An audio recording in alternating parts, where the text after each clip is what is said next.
Bentornate Aquile. Questa sera voglio parlarvi di sicurezza.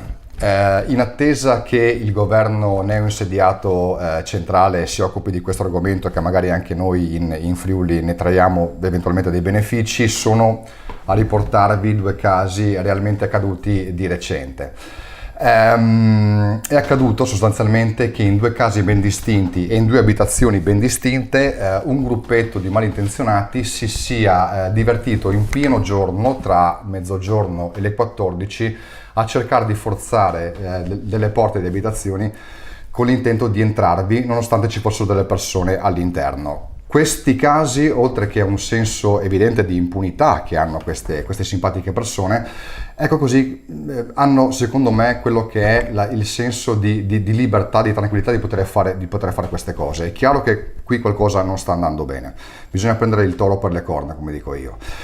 Noi di Aquile proporremo al governo regionale, già nei prossimi giorni, lo farò io personalmente, alcuni punti che già avevamo inserito nel nostro programma elettorale per le scorse elezioni regionali.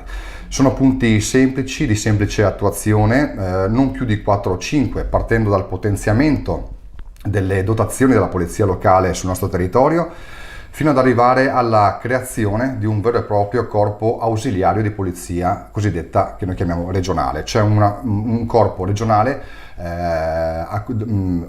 attingere degli uomini di polizia locale dai corpi di polizia municipale già esistenti, da affiancare alle forze di polizia già presenti sul territorio.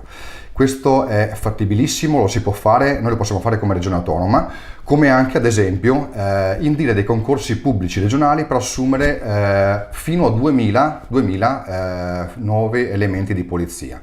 Questo lo possiamo fare, è da molto che lo possiamo fare, è mai stato fatto. Noi di Aquile lo proponiamo, lo proporremo come sistema per ovviare a questo senso di impunità, a questa problematica che ormai da anni affligge anche sia la nostra regione ma anche tutto il resto del nostro paese.